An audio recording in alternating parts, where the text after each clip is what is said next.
Today's guest on the Quantum Shift podcast is Dr. Howard Eisenberg. He's a medical doctor with additional postgraduate training in psychology as well as psychiatry. He's been a lecturer at the University of Toronto and an associate professor of medicine at the University of Vermont. He's also the CEO of the international consultancy Syntrek Incorporated. On a more personal level, he's been on a passionate, lifelong quest to discover the true nature of reality. He was awarded the first postgraduate degree in Canada at McGill University for his highly successful research on telepathy. He then pioneered the introduction of parapsychology as a regular credit course at the University of Toronto. Almost half a century ago, he authored his first trailblazing book, Inner Spaces, Parapsychological Explorations of the Mind. And my goodness, did we have a conversation to end all conversations. Last night, I completed reading the doctor's most recent book, and then I popped up this morning at 3:30 to reread and add more questions for the doctor.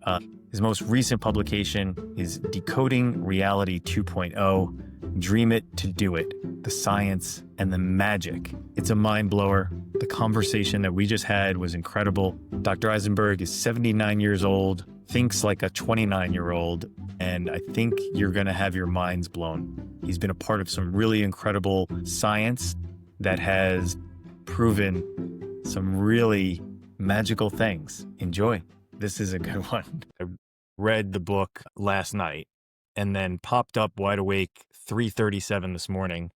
And I was kind of excited that I woke up feeling so refreshed because I was like, oh, I'm going to go downstairs and reread some parts and write some additional questions before I go to the gym, which I did.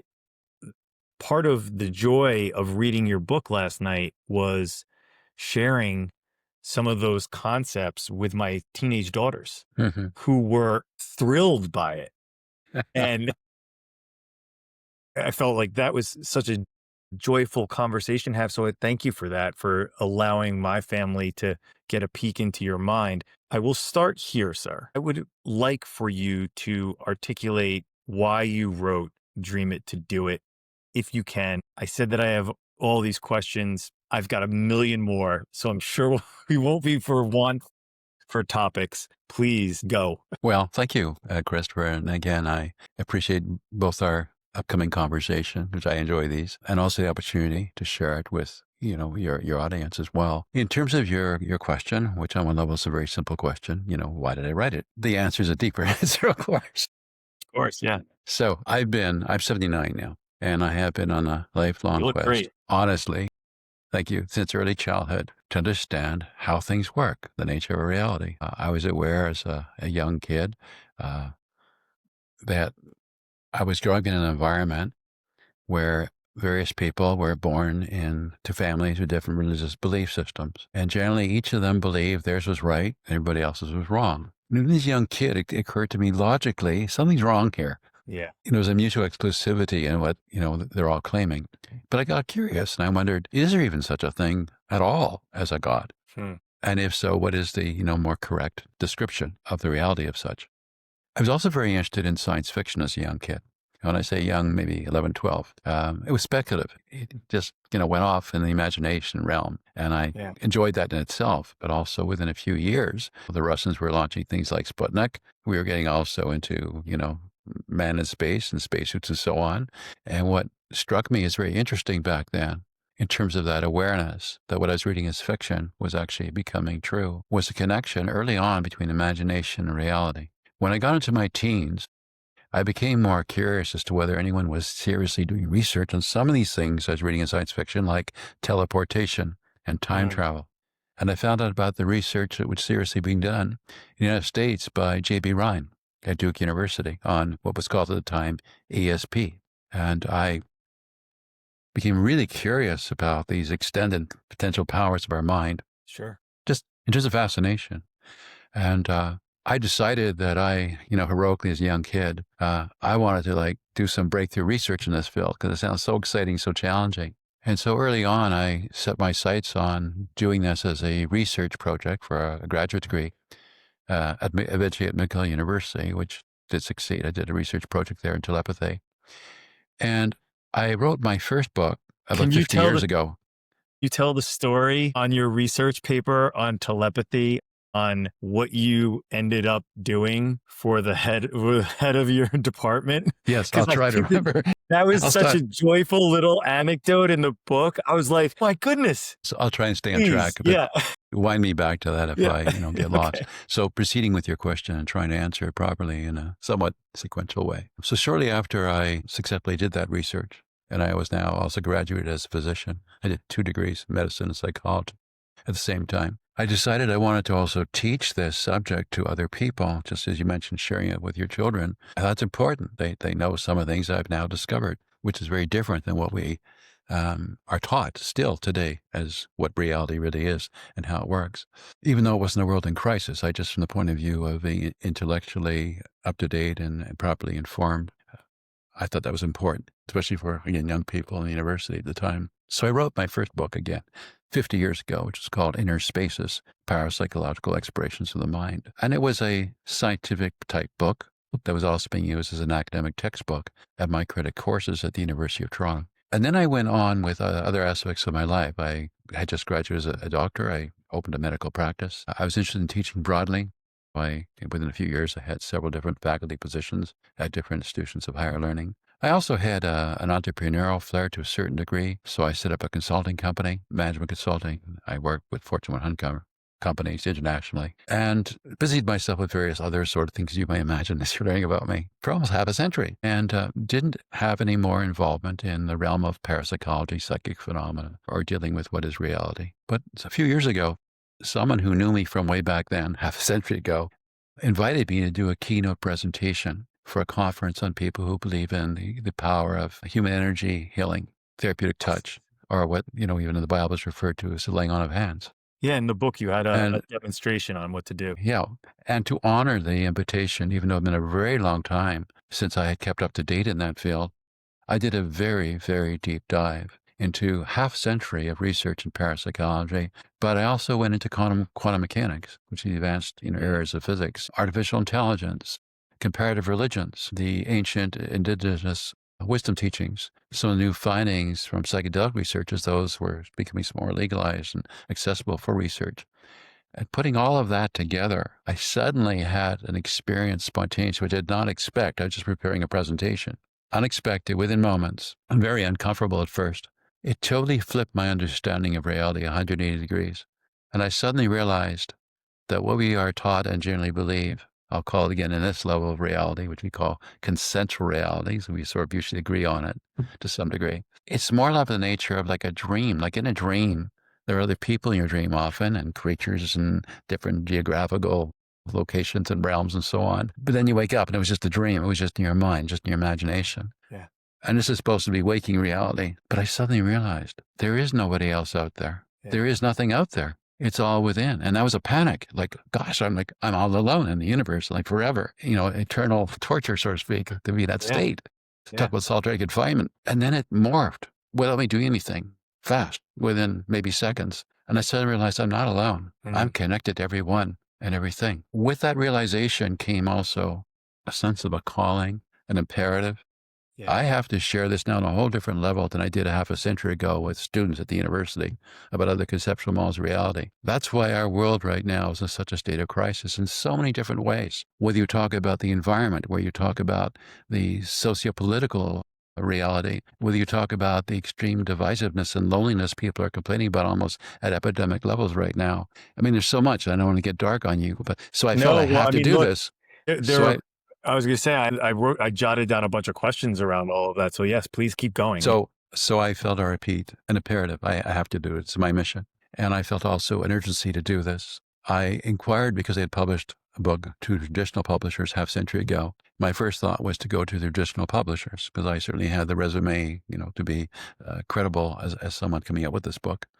And I asked them, what is the fastest you can bring this book onto the public market? They said 2 to 3 years. And I thought, that's too long. No way. Yeah. Way too long. Because if you know what that process is like, you usually submit what you feel is, a manuscript for their inspection. If they read it, it takes sometimes some months till they even get to it. They often come back with queries or suggestions like give us another sample chapter, expand on this or condense it, whatever it might be. And that's a long time, long, arduous process. And I'm seeing the world getting into a darker and darker state of entropy, of disorder, broadly speaking. So I decided I'm going to have to self-publish this book. And even though I'm semi-retired at 79, dipped into my retirement savings, and I searched out somebody who could help me bring it to the market. Yeah. I looked at a number of potential people who could do that, could help me publish it on my own at my cost. And I found one finally that seemed to be more reputable and more able to do what I needed to do. And they said they could do it in a year. And I thought, not enough, but let's go for it. I'll shoot higher, which goes back to what I teach in the book. Yeah. Within 5 months of having submitted the draft manuscript and it being online around the world, I had the book out. 5 months. Wow. No one ever does that. And you've experienced the book, so you know again how deep and broad it is. Right. So I can't though claim, from an Inco point of view, personal creative ownership of it. It sort of came to me. Again, going back to the flash I had of how reality really works. And then the imperative, I have to write this. The book is in 4 different versions, as you may know. So it's a hardcover, paperback, ebook, and audiobook. Because I was the publisher, I'm responsible for all of these, including going back to the audiobook. The narrator of the audiobook is a female from the UK who was a former announcer with the BBC and is a professional voice artist. I didn't want it to come from myself, even though people say they enjoy my voice, because the book's not about me. And this is a very important part too, about the ego and the entrapments of the ego. When I heard her first draft of reading my script, it was a really weird experience for me. And this is true. It was hard, like almost shaking my head at the time, mentally, and even now in a way, like, is this me? Did I really write that? Are those my words? Is that how I described it? It was a really interesting experience, which again was another form of confirmation for me. This did not come out of my normal intellect and Inco. Right. This is from another level completely. How do you feel that you got to that moment when it came to you? I just accepted and went with the flow because it was like a flow.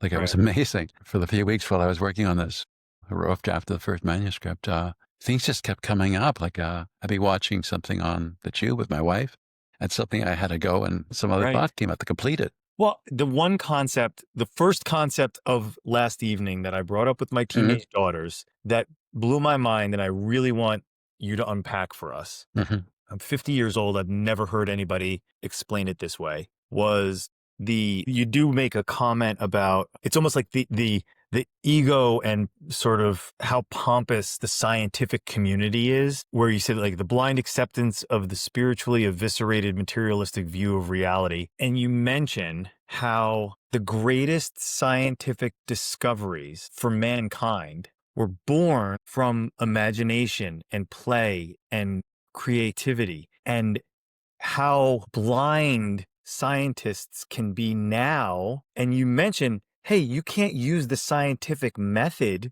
to create a discovery. Like you could do it to test certain things, but you're not using the scientific method. And I've never really, it almost sounds simple, Doctor, but I've never really thought about it that way. I was like, wow, how upside down is the scientific community that they don't see that? In the preliminary discussion we had before starting this discussion today on your podcast, I told you it's a mind-blowing book. Yeah. It's mind-blowing. It blew my mind too, in a sense. As it wasn't a welcome experience at first because it changed everything. Trying to connect some of the dots here as we go on. So just tying to the last thing you said, what I found in my research, and I give many examples with my book, everything we have ever developed, created, everything without exception has come out of imagination first. Whereas we're taught in our Western educational system, imagination is frivolous. It's not real. Don't spend much time there. Like when you're in school, you're disciplined. Don't daydream. Be focused. It all comes from imagination. And once you learn how to harness that imagination, then the magic starts happening. I want to go back to your earlier question too, in fairness. You asked me when I had this intention to do this research, how that worked out, why I chose to do it where I did and how things turned out. So at the time, I was an undergraduate student at McGill University, which back then in Montreal had one of the highest reputations for the quality of its psychology department in the world. It was really maybe top 6 or so, or higher. The person at the time I did this research, who was the chairman of that department, is someone who suddenly became known as the father of neuroplasticity, D.O. Donald holding Hebb. He came up with this concept, which we've heard in many respects in the neuroplasticity realm. Cells that fire together, wire together. Again, cells that fire together, wire together.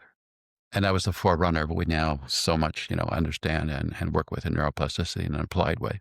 So he also became at one point the president of the American Psychological Association. He also became at one point the chancellor of McGill University itself. So a very esteemed, powerful person. Yeah. He had nevertheless written a couple of decades before my research in one of the journals of the American Psychological Association that he found the research findings in the realm of parapsychology, psychic phenomena interesting, but he rejected all of it because he knew it was a priori impossible. And that was his term, a priori, theoretically, if you like, impossible. When I did my research at McGill, which I partly chose to do it there because of him, and it was a very strong, as I said, reputed department at the time, so that was very important for the credibility of all of this. Sure. It so happened that his executive secretary was also the person, strangely enough, who ended up typing my thesis. I love this. This is for my master's degree on telepathy. And I was in her office one day just doing some, corrections. I had to cut up a scrawl. I was already becoming a doctor, a medical student, and this is all freehand before computers. Yeah. And so she's looking at this like final draft as we're just, finalizing completely. And Dr. Hebb walks out of his office, and she's sort of like in the front area, the reception area. And she says to him while I'm still there, Dr. Hebb, you have to read this. You were wrong. ESP is real. He didn't stop, but he took it in. A year or so later, in one of his public addresses, big time, he said he's changed his mind, and he's now willing to admit at least the existence of short-term telepathy. And then a few years later, as I quote in my book, he went even further about accepting this. So for me, that was very important, to break through that wall. Which was like the most beautiful little anecdotal story where it's almost like the pomposity of the establishment. I love that he was, I suppose, humble enough and open-minded enough to be corrected, and then to publicly state that. But he wouldn't do it to me personally. He was. I was going to say, what was the dynamic in the room there? And then I'm very, very curious to learn about the testing that you did. Could you talk about that? Yes, I knew from what people sometimes spontaneously experience in life that they have a premonition sometimes that something's going to happen, or they have an experience that someone who they care about, somewhere far removed, is in a situation of some distress, some crisis, which we sometimes call clairvoyance, distant seeing. In research terms, the new term for that is remote viewing. Or telepathically, they feel like someone is actually from a distance, somehow communicating some message to them of urgency. All of these generally, spontaneously, are emotionally charged situations. So I thought, how can I reproduce this in a laboratory setting, especially in an extremely skeptical, university environment? How do I do that? And I thought, I work a lot with intuition, and the book explains again why intuition is so important. And so I thought, well, if I get some clips of some emotional movies, that's a way, artificially, in a controlled way, to create at least a probability of a certain emotional experience in people. And I chose movies like The Boston Strangler, and then some that were very artistic and, nature-oriented and so on. The other, pole, if you like, of pleasantness. And what I did is basically I called for volunteers, and it was profuse because the topic was so exciting to the students at the university. And I would randomly pair them off with one exception. The exception was two people who were twins, but the others were all just randomly paired by me. Arbitrarily, I chose this as the experimenter into either being in a sender role, transmitter role, or a receiver role. And then I separated them on two different floors of a concrete building. And while one was watching a clip of a movie, the other one is lying down in a comfortable lounge challenge with a guard outside their door. There's no windows. Then the door is closed. And the guard, so to speak, doesn't know what the movie's going to be either, so they can't indirectly convey that information. At the end of the transmission, like the end of the movie that the transmitter sender is being exposed to, the guard goes into the room, opens the light, because we have light closed, so we can sort of get into a semi-sleep-like state of relaxation. And they're asked to write out as quick as they can whatever impressions they can remember came to mind. So it was one way of capturing it. Then I knew where I was doing this, really skeptical, so I got to think of all these different ways I can overprove it, almost, so to speak. Right. So I also thought another way I can do this, perhaps, to show there's some information being transferred, is to take a series of photographs based around each of the target movies. I had 7 different movies, so I randomized them in terms of when they'd be presented, and they were all very different. And then I created again a custom deck of photographs, one of which was from the movie, And the 4 of the others were of similar quality visually, but from different sources. Magazines primarily of high quality. So visually, if you showed it to strangers, they could not tell this one's from a movie, this is from a magazine type of thing. Mm-hmm. And I tried to choose some that were in the theme of the movie and the others had nothing to do with it whatsoever, and randomized them. And then I coded them. And I gave a duplicate set, one set of these. It was 5 photographs per each movie. So I gave one set to the sender, transmitter person, after they did the movie. And I asked them, rank order these in terms of how close they approximated your experience while you're watching the movie. So even though the movie, for example, let's say The Boston Strangler, it doesn't mean that would be their association to it. Like there was, murder and this person on the loose threatening all these women. It could be something very different. It could remind them of some other TV show or a book or someone they know who's been in a situation somewhat of scary distress. It can't be sure, but by having them rank order these photographs, it gave me a different impression than what they wrote down verbally of what they were experiencing. And then the receiver was given the same package, randomized, so they did not know which one could possibly be from the movie, and asked to do the same thing. Just rank order these, and only one's from the movie in terms of how close they were to your subjective experience during this time. And the 2 correlated strongly. I had other measures too. Like everything was just positive. Okay.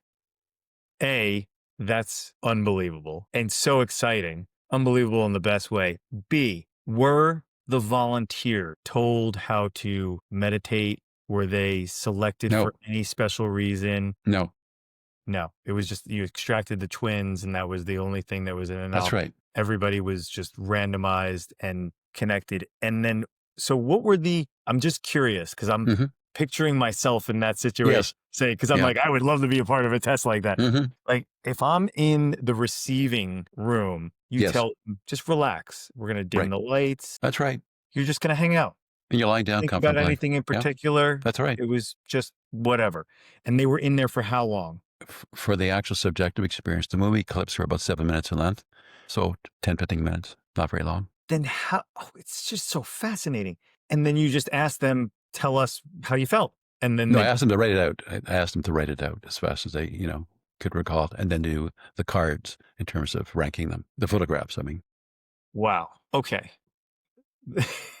That in and of itself is incredible. And I love that you were able to prove it. Have you done further experiments beyond that? Or was that like the crowning? You're like, okay, this has been completed. And I am curious, I know you're talking about your body of work and I don't divert from your body of work, but I'm curious about your own experiences. Like when you proved that, how did that change your perception of reality? It seems like you were always intuitive and cultivating that side of you. But was that it? That just opened the floodgates? You were like, okay. Not to the degree of the experience I had a few years ago that led to this new book, Dream It to Do It, The Science of the Magic.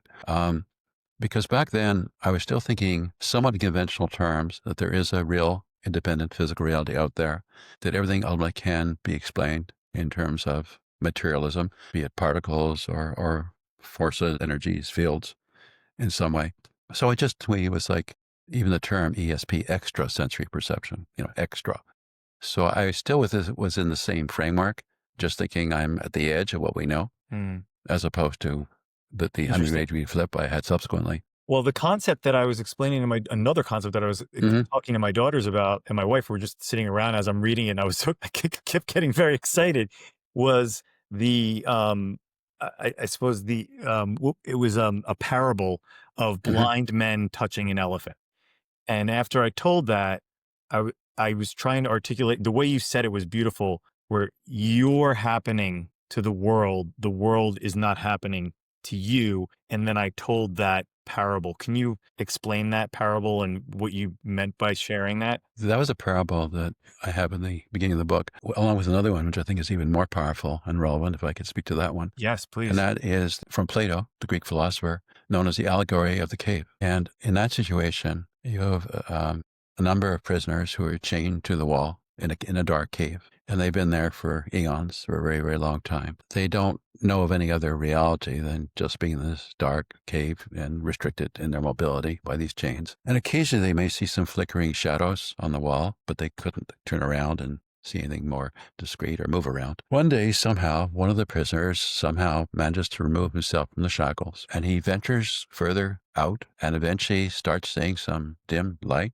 which is strange to him because he hasn't seen this before. But he's curious. He proceeds further, and he eventually gets out into the open, the entrance of the cave to the outer world. And initially, he's blinded by the sunlight because he's not used to seeing light like that. But after a while, his eyes accommodate, and he sees a world of incredible beauty compared to what he had experienced in the cave. He altruistically, in a caring way, decides to go back to the cave into the darkness, but this time with the intention to free and liberate the other prisoners. When he goes back into the cave, he's temporarily blinded now by the lack of light and total darkness. And the other prisoners can tell he's struggling to find his way. And yet he's trying to convince them that this glorious world outside, let me take you to it. And they give in to their fear, he's crazy or he's not in a good state right now. Why would we want to follow him? So they remain prisoners, but in this case, imprisoned not by the physical restraints, but by their own fears. And I think this is, again, a good parable to describe where we're at right now in the world. We think, most of us, that we understand reality. Of course we do. We're alive. We've been around a while. We've read stuff. We have smart people advising us, whatever. But we don't. And what we don't realize is that it's fear that's blocking us, considering the possibility that things are totally different than the way we think they are. And in fact, as you may recall, that my first chapter is entitled Things Are Not As They Seem. And I give a number of examples of that. We've lost the capacity for many of us to even think things through at all. As we can become more and more dependent on external technologies, we're less and less in touch with our inner intuitive wisdom, which is, again, the source of imagination, discovery, and all the good things. And then you pointed out, I'm looking at how I underline this, which I thought, I have an undergraduate degree in psychology. I've never practiced as a psychologist. I worked as a psych rehab therapist when I was an undergrad, interning, and for about 2 minutes after I graduated from college. However, I thought it very compelling when you discuss psychologists as well as psychiatrists who are married to a scientific method and are dismissive almost of their own study of psychology, that the key in order to treat a patient was the empathic connection between the patient and the therapist. So the bottom line is that the relationship, not the techniques, is most helpful. Yes. And that has shown up, Christopher, in so many different studies, research studies over the years. Then why do you think, Doctor? It's not something that's a wild claim or new. It's just not generally known. And that's where ego comes into it again. Okay. So that's what I was going to say, like, what is it about that scares people so much? Well, I'll go back to my own revelation in the sense that I mentioned to you. Initially, I thought when there's nobody else out there and nothing out there, that was really scary. Being totally alone in the whole existence of the universe forever. That was the feeling. Yeah. And I think many people are frightened partly on that level of what they may lose. I think too that many people have been taught that these notions, again, of other realms, the supernatural, it's all superstitious nonsense. And so they're worried they maybe would go crazy. Sure. Some people who are very fundamentalistic religious believers in different denominations may believe that they're treading on God's territory. Right. And they'll be punished by that, sinfully. But you did point out that essentially every major religion has core themes that they all started. They all started with this embracing this recognition of how reality works, but then they became institutions, and then they became invested with people who wanted control over others, and it wasn't about sharing inspiration anymore. It was about control. And even for example, in Christianity alone, I don't know if you saw this figure yet, but when I did this research a few years ago, there were over 45,000 denominations of Christianity alone. I saw that. Something wrong, right? I mean, we're getting the signal confused with the noise. And so I looked at it from almost an engineering point of view, like a signal noise, ratio. How do I get more signal out of this? We'll get to it toward the end, but I know that you close with a meditation where it's seeing the forest for the trees and how to do that. So, which I found, absolutely beautiful. And we'll save that for everybody that's watching or listening. But I do want to touch on because it's almost scary that very smart people deny this aspect, and that we're building on the intellectual side, but we're denying the intuitive side. And I think you approached it so elegantly because you speak about how it's not just our brain, it's our brain, our heart, and then the microbiome. Biome, correct. Can you please explain that and Yeah. unpack that? Yeah. So I think of levels of reality. That's one way of discussing it. So let me call this the conventional level of reality right now, okay? Or consensual level, where we're into materialism, where we have some sense of separation of each other and other things on this realm. And again, this is only one channel as far as I'm concerned, right? So we're on this channel right now. Okay. So in this channel, we're all separate from each other and from everything else too around us in our environment. But again, that's just this channel. There's another channel where it's the exact opposite. We're all connected and even more profoundly, all coming from the same source, as I call it. So the reason we're experiencing all of this is because we have consciousness. And consciousness is about awareness. And to have awareness, you have to have something to be aware of. So that's partly why we have this world of multiplicity, just like when we dream, or even if you like daydream, because we're bored. So we go into a daydream to entertain ourselves. So although this is one level of reality, it's sort of real. Obviously, we both experience it that way. We can work with it that way. I repeat, it's just one channel, one very small part of the larger reality. I was taught when I was much younger in some of the religious teaching I had. I was in the Protestant school board. We had some religious classes every day, that our finite minds cannot understand the infinite. So like, don't even try. Mm. But that was never satisfying to me. But I remember that was, a formal teaching. I knew, as you said, I was intuitive before all of this. So I went a lot with intuition in so many different ways. And there's a lot of things you don't know about yet, or, aren't even in the book. But I'll give you one example too of how I learned, without understanding the bigger model I do now, how to work with this very powerful resource. So I published my first official research article in one of the top tier, most prestigious journals in the entire world, called Science, at the age of 21. The backstory is I'd been hired as a research assistant by the leading researcher on how we perceive pain in the world, Ronald Melzack, who did a collaboration with Patrick Wall at MIT. And his research is still fundamental to our understanding of how we experience pain and how we can modulate it in some ways. So again, I was working as a research assistant for him, earned some extra money, plus I was interested in research. And the research protocol he gave me, for me, was really boring. Without going into too much detail, it was using, we call a thermoprobe, which was about the diameter of the end of the cap of a ballpoint pen, connected to a sort of a rheostat. So you could change the amount of current going through the tip and therefore heating it up to a point where it could become a bit painful. And I would find a level for the volunteers I was working with that was just slightly painful. And I was being asked to map out different areas of their backside, in terms of whether they were able to perceive pain diffusely or discretely in certain areas. Because in some ways, like, we have more nerves going, for example, to our face, to our fingers. Sure. So we can feel things with greater sensitivity, greater resolution. Yeah. So I'm doing this experiment and I'm thinking, this is so boring. And I'm thinking to myself at one point, the tip of my ballpoint pen that I was recording results with is about the same diameter as the tip of the thermoprobe. So I wondered, what would happen if, without telling my experimental subject anything, instead of touching them with the thermoprobe, I used just the backside of my ballpoint pen, which was room temperature. And they screamed. No. Because I had told them in advance it would be slightly painful, just above threshold, but I would not hurt them. And they screamed like I violated the protocol. And I quickly told them what I had done. They couldn't believe it. I showed it to them. Come Anyway, on. so I thought I have to share this with the professor. That was a risk, right? Because I broke the protocol. It blew his mind. He was so fascinated. He invited me to do this article in Science with him.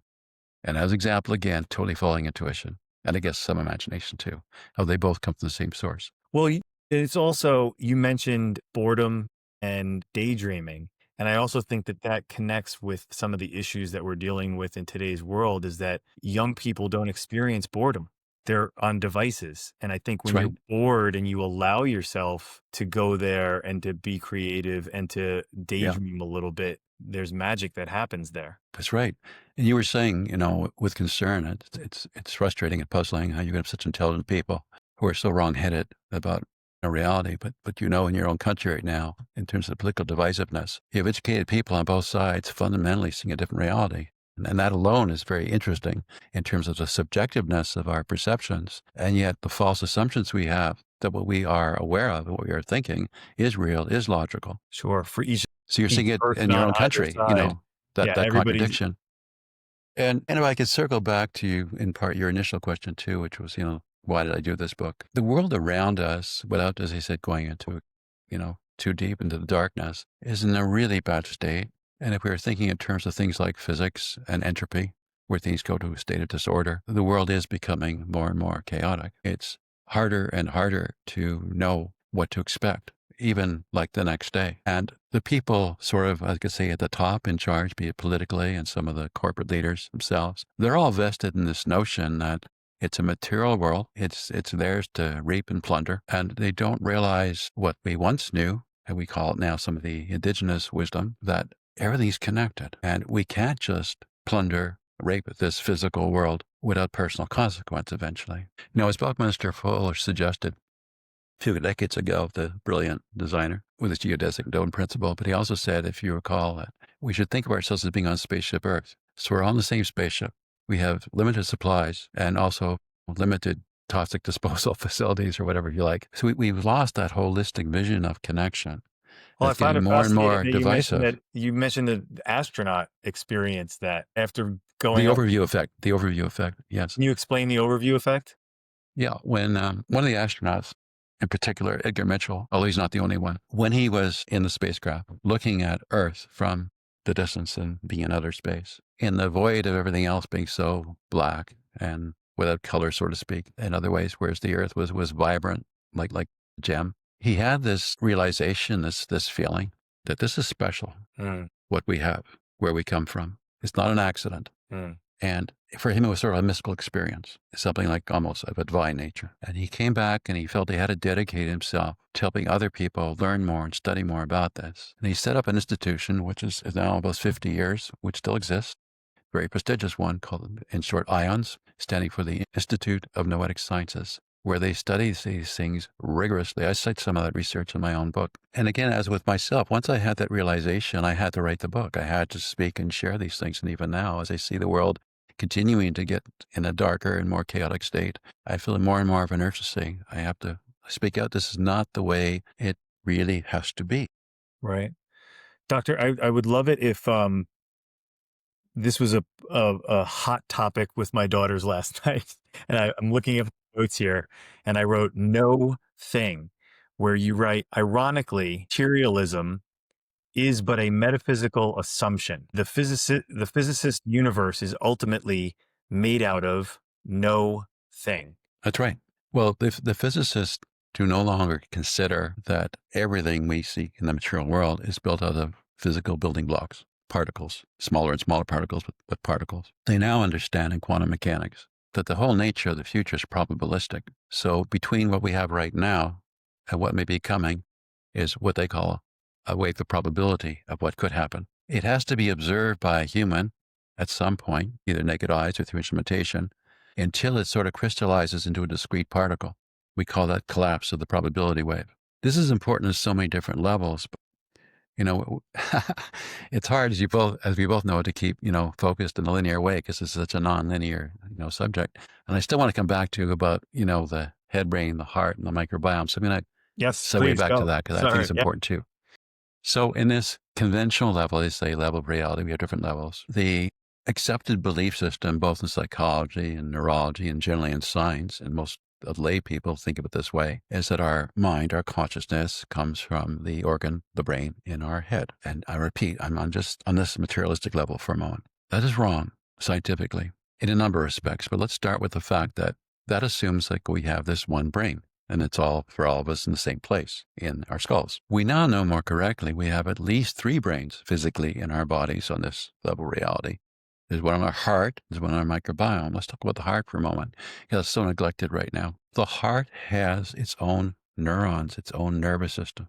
The heart has its own memory system. The heart has more nerves going up to regulate the function of the head brain than the head brain can affect the heart.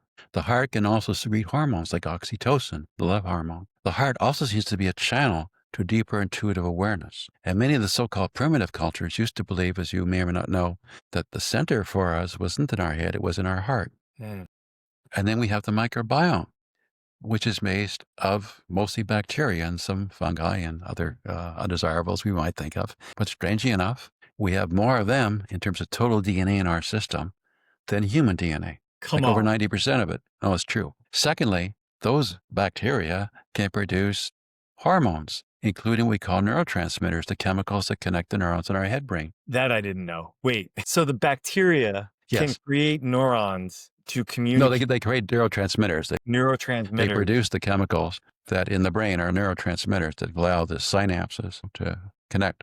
So, jeepers, that's a little mind-blowing. But that's just on the conventional level, right? Let's go deeper a little bit. Keep going. I'll shut up. A little deeper. Okay. No, please don't. I don't want to shut you down. It's just, it's so hard exciting to though. do this discreetly. Okay. So that's the conventional level, right? They're just wrong because it's not just there. And this is proof, by the way, and no one is challenged to this. We're getting more and more evidence of it all the time in both respects, the heart and the microbiome being brains as well.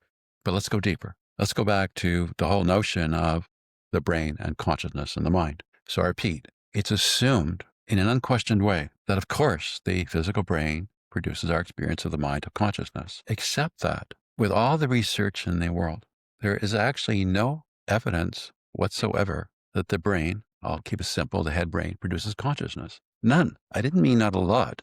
I mean zero evidence. Worse, there is not even a generally accepted theory among scientists to explain how it's even possible that something physical, the material brain, can give rise to something immaterial, consciousness, subjectively. That's the truth of it. And yet we supposedly have this, unquestioned assumption, belief that our brain produces consciousness. Similarly, the whole idea of evolution, that we're just an accident in the universe through various combinations of chemicals. Some had survival capabilities that others and prevailed. Some didn't. And it's all an accident. There is no meaning. We know intuitively that isn't true. We don't want it to believe it's true, but we also know at a deeper level intuitively it's not true, and it isn't true. But we're living that way, and we're being really careless in how we take care of ourselves, other people, our physical environment, because ultimately we're really all connected. Yeah.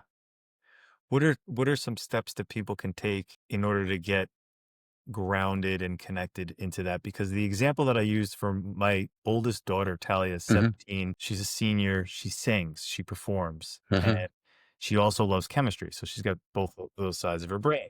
And when we were discussing, it's cool. When we were discussing this, I said, when you're singing, think about this. When you're tapping into that, are you thinking? No. I was like, you've quieted your mind and it's just flowing from you. And when you're in that flow state, and I think it was really, you mentioned the flow state and how when people are just operating at that level, that there really is no mind almost at all. Like it's just the mind is completely removed. Can you unpack that a little bit? Well, it definitely affects the mind. It's even interesting, in patients with advanced conditions like Alzheimer's, Parkinson's sometimes, who can be almost in a vegetative, immobile state. When you play music that they used to enjoy when they were younger, it's the weirdest thing. It's almost like flicking a light switch. Once they light up, they start moving, they start talking. Yeah. So, music really can affect our consciousness profoundly. I think you also mentioned, which was another, like I circled 10 times, was that there have been instances where people that have reduced mental ability all of a sudden become completely clear-minded just before death. Yeah, we call that terminal lucidity.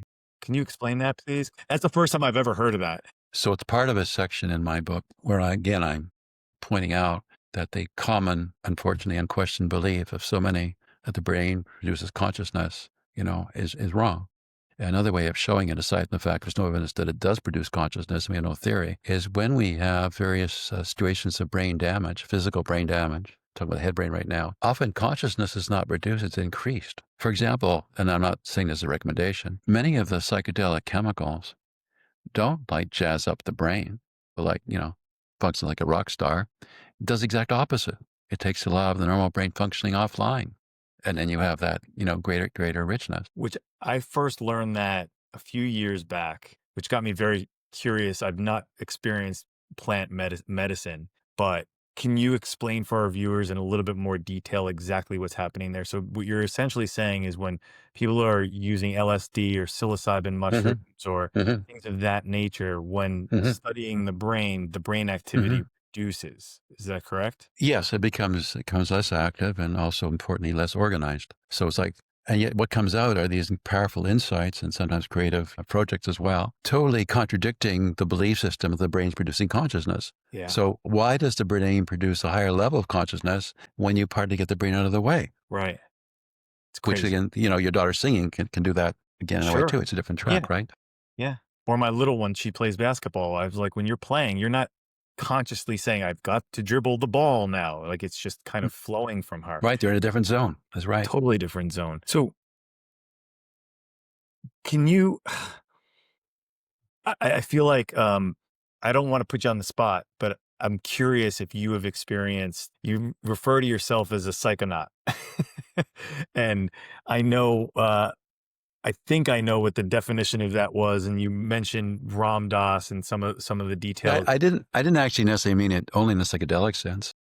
Okay. Again, as you picked up on, I was, intuitive and kind of creative, as a youngster. So I used to play with altered states of consciousness from a very young age. I mean, I'd go to for example, nearby parks where they'd have like a merry-go-round, and I would hang out as far as I could, my head down towards the ground, which gave me a very different sense of the world. Or sometimes I would lie on the floor and look at the ceiling and try to imagine what it'd be like if I could walk on the ceiling like I walk on the floor. So Yeah. from a very early age, I played with these various games of altering, my perception and my understanding of things. So psychedelics are, one to me of many different ways. I first picked up meditation, gosh, at least 40 years ago, maybe 50 years ago too. And I was trained early on in hypnosis. So I've been immersed in a lot of different ways of altering consciousness over the years.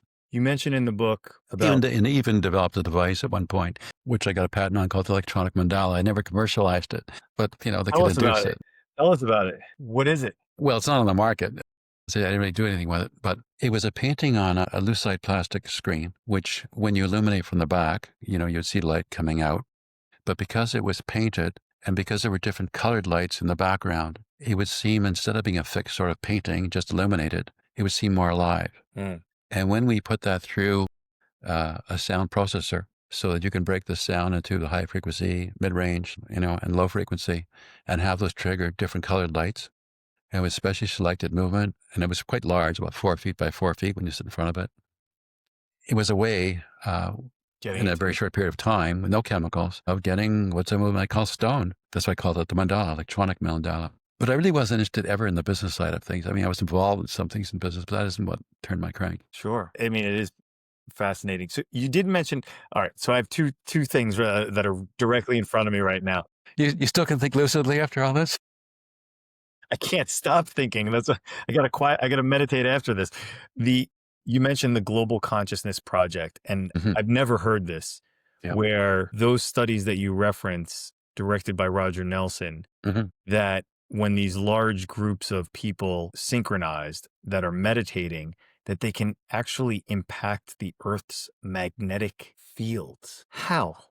I don't know that we can answer the question of how, but it does. I mean, these are independent, measuring devices in different parts of the world. The individuals have no direct contact with them, and we just correlate it with statistical events that we know are going on in the world. Let's say like an earthquake or a major riot, a horrific storm, and so on. And we look at the baseline and see if suddenly it jumps up in terms of registering, higher recording. So there's no room for someone to, be using trickery in this, and it's gone on for many years. But again, it's not that we can say how, but remember what I tried to say earlier, everything really is connected. So one level you might say, how can people all over the world who have no connection to an earthquake, in Jakarta or whatever, how can they be affected by it?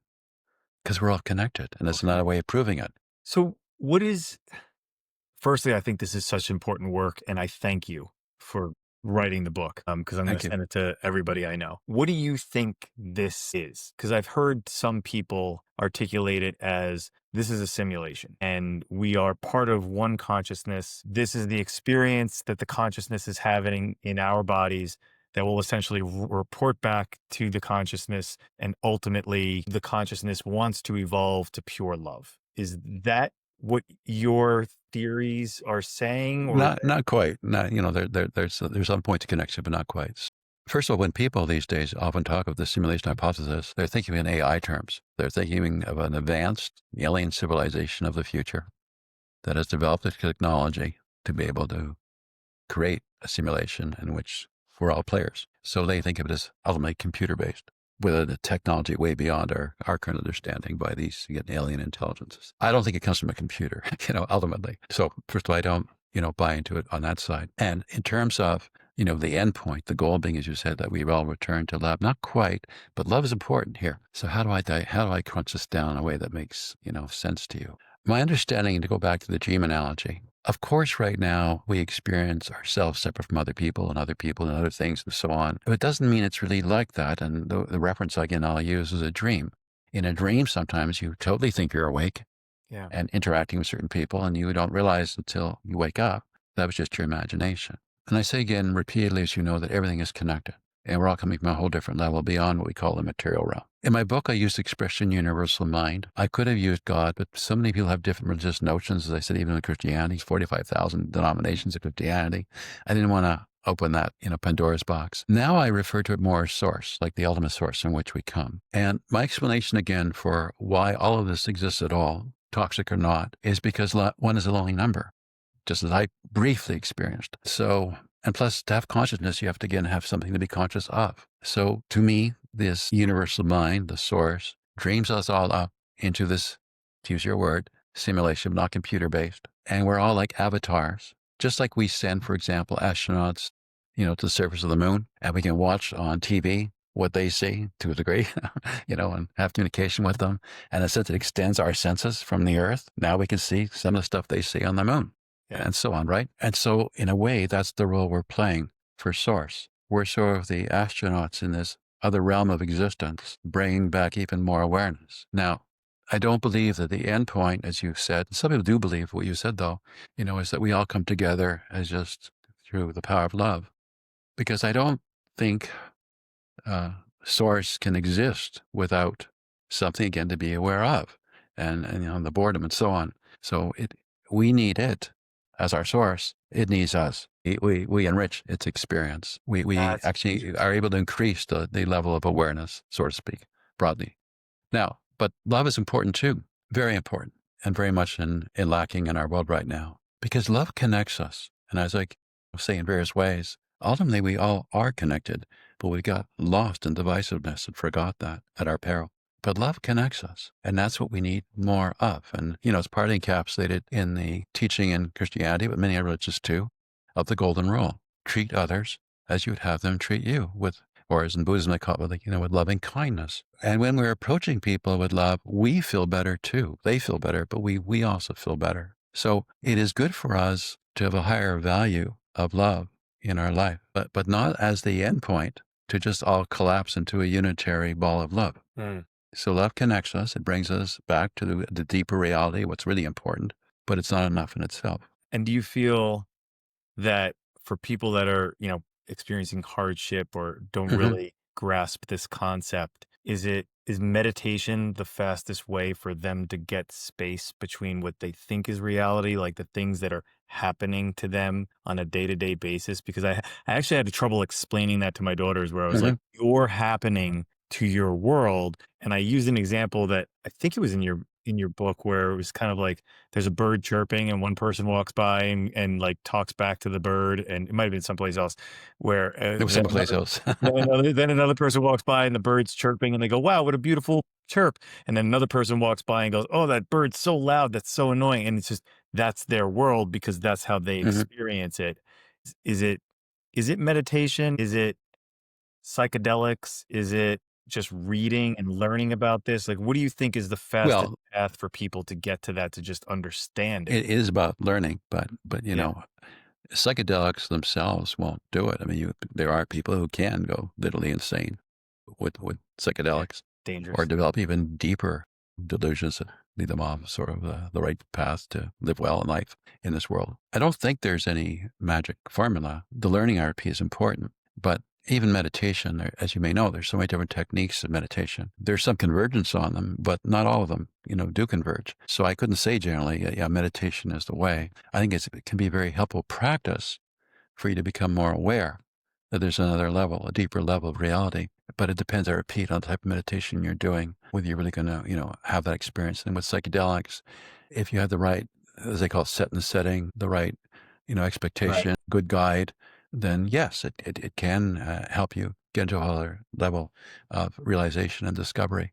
But on your own, is it really probable it's going to do that? Not necessarily. Fascinating. I'm looking right now at the commonalities that you list in the mystical core of the major world religions. Reality is multidimensional, and what we commonly experience is only a superficial portion of the greater whole. The underlying reality of all of existence is universal consciousness. Love is the organizing principle of the universe, and our egoic sense of self, blocks our connection with the deeper level of ultimate reality, of which we are but an extension, and therefore needs to be transcended.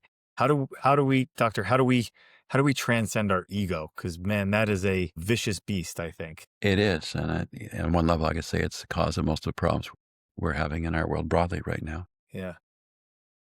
I mean, of course, experience it just in our own relationships. It's so hard for families to stay together, even marriages to stay together. It's actually one of the examples I give to later on in the book where, when people fall in love, which again is that very important way of connecting us, they feel wonderful. But after a while, they sort of take it for granted, got that, and get on with other things, be career, babies, whatever it might be, and get into a little more individuation, their own, preferences, desires, and don't always agree and they're always on the same page. And they start getting into ego and they start butting heads and clashing. And what was love and connecting becomes, cold, hostile. Even when, unfortunately, marriages come undone, it's not like they just agree to go their separate ways respectfully. I mean, they usually try to Damage each other. with great anger. Yeah. Exactly.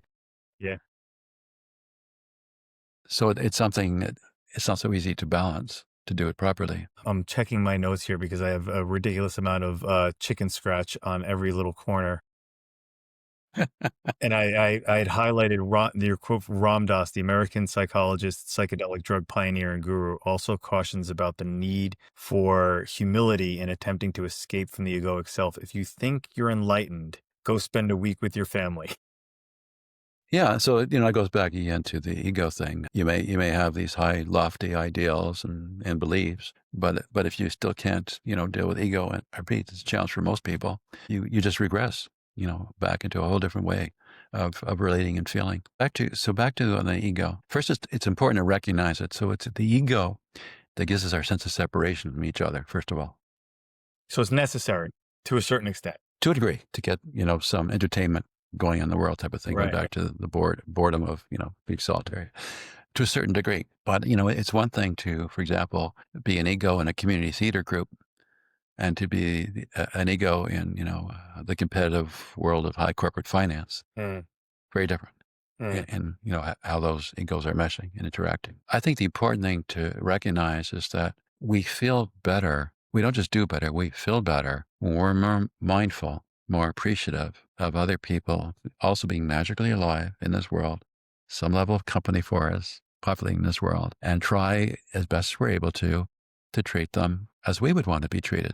Again, the golden rule. And that diminishes our own sense of ego and self-importance. It levels the playing field a little more. So how do you... And also when you're, in discussion with someone, we're going to initially go with our frame of reference of what we're familiar with, what also maybe feels comfortable or uncomfortable with us. And sometimes it's really helpful to try to imagine like a third observer. If you didn't have your own history and just whatever is being discussed is being discussed, what might be some other ways of perceiving it and dealing with it? In fact, one of the techniques I teach of creative thinking, because you can learn to do this, is if you want to approach something in a more creative and a different way, imagine you are an incarnation, a simulation, if you like, of someone famous, whoever it might be, Einstein, Buckminster Fuller, whatever, Nelson Mandela, and how they would approach it. And through your own mind, as you think of that, you're now able to look at a different lens and you see a different reality of possibilities. I love that. You kind of get out of your own way. So it's like the example that you gave, you said what's the fastest distance between two dots? And people were like, oh, a line. You're like, no, if you fold the paper and you bring the dots together. Right. That's the Right. fast. But it's like, oh, I didn't even think of that. And mostly wouldn't. Yeah, you wouldn't. Yeah. Yeah. Right. Oh man. So I'm trying to look at my look at my notes here where I said, and I thought that to me this was the message that I got from the entirety of the book, and I wrote it and I put an exclamation point and I just put the word in. Yeah. Well, as I said at one point in the book, you may remember, the only way out of this mess is in. Can you explain that to people that are listening if they don't really grasp what that means? I think I'm lucky enough to have had read the book. Well, the reason why we have this social divisiveness, the reason why we have a very unhealthy state of our environment is because of this artificial sense of separation. Like it doesn't matter if I earn a lot more money at someone else's expense, if I take a greater amount of land or good water, as opposed to other people being able to access that. So in this level of reality, it seems like that's how you play the game. You go for what you can get for yourself and maybe, your immediate family or friends or neighbors, but you're not thinking of the larger whole. Yeah, it doesn't matter who gets damaged along the way. And it's not sustainable in that way, because even back to Buckminster Fuller's Spaceship Earth, because we're all connected, and it will come back to haunt you in one way. If we don't give out, for example, back to the recent pandemic we've gone through, if we don't give out things like vaccines when there's something, an epidemic coming, because we want to keep it for ourselves, it's a false sense of security.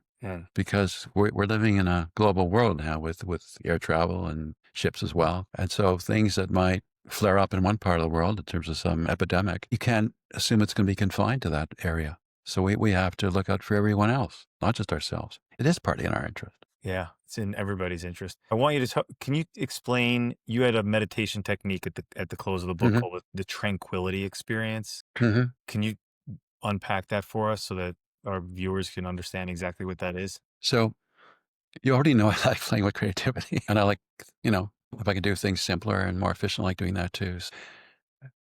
I did that recording again a long time ago, again, almost half a century ago. And it was one of the very first of all of the so-called guided meditation recordings back then. And I originally did it because I work as a psychotherapist medically in my medical practice. And what I used to do for some of my patients, sometimes I mentioned one of the LCs I worked with historically was hypnosis. So sometimes I would develop a custom recording for a patient to help them sleep better or manage their anger better, and give it to them so they had something between our sessions, which I thought was just giving an extra, value. I recorded during the session. I didn't charge for it. And it helps them. I was a doctor. I wanted them to get better as reasonably fast as possible. Some patients anecdotally share with me that on occasion other people had heard the recording that I had given them and had enjoyed it. And I at first thought that the only people who could appreciate it, benefit from it, would be people who had a direct relationship with me. And that so opened my eyes to think, no, they don't have to know me. They don't have to have this, in-person relationship with me. So I could maybe do a recording that could reach a lot of people, in a more preventative way, right? Which is the best medicine, Sure. pass the thing other preventatively. And then I thought, okay, and it was one of the first ones I told you that was out there at the time. I thought, I don't know if I want to just do like a recording, even though I knew I could do it for my own patients. Take it to another level, back to the creativity and intuition which all would feed into this. So I thought, what if I could convince a really good musician to allow me to hypnotize them so that they would be able to play an electronic keyboard, which is like a musical synthesizer of all the different instruments and sounds, while in a state of hypnosis, hypnotic trance, so not coming from their conscious ego mind. And what if I recorded that and had that as a soundtrack of my guided meditation recording, the tranquility experience? I thought I was teaching, and I eventually did this, and it was a famous musician. It was on many record labels. I can't give his name out because he was an exclusive contract. So he did this Come because he thought it was a on, I great want to project. know. I can't I tell knew you. you were going to say that. I was like, he's not going to tell us. I have to honor it. I mean, he didn't charge me anything for it. He just thought this is a beautiful gift to the world.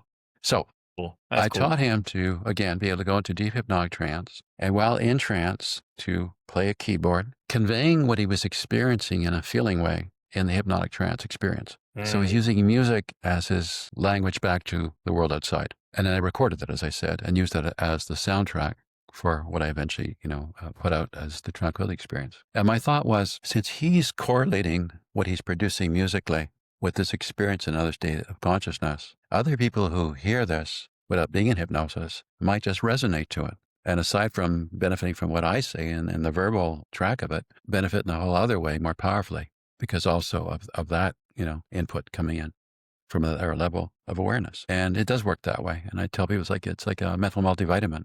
So for some people, it's a nice way to relax, to chill. But for other people to just light up, energize. It works, both ways. Can you talk? I'm very curious about hypnosis, Mm-hmm. and I find it really fascinating that someone of your academic credentials, when you mention hypnosis, it's almost like everybody, I feel like a lot of people's minds go to like, a Mm-hmm. guy on stage, almost like a comedian, hypnotizing people to do silly things. That's one way that you use hypnosis in your practice. Mm-hmm. How do you encourage people to learn about hypnosis in conjunction with their meditation? Where do you see hypnosis fitting in all of this? Well, I started working with hypnosis when I was still, believe it or not, a graduate student at McGill University doing research telepathy. And it was just something I took on in addition to doing a medical degree at the same time too. And this research in telepathy, just something I convinced, my supervisor to let me do, and they funded it because I just was, curious to learn about it. So I go back a long time with it. But back to your question, I hardly ever use it now in a formal way because I don't have to. What I've learned is, as I said in different ways earlier today, everything comes from imagination. And when you learn to work with imagination, they say knowledge is power. This is uber power. I mean, it's way beyond just knowledge. And so that's what I, teach and encourage other people to access as well. That's very cool. You one of the final thing, I know, I apologize, we've gone way over time, but I'm it's fine. I'm riveted by everything that you had. I took a 2-hour block. So Phil, okay. Maybe we'll make this one of the last things because I've got a list of questions.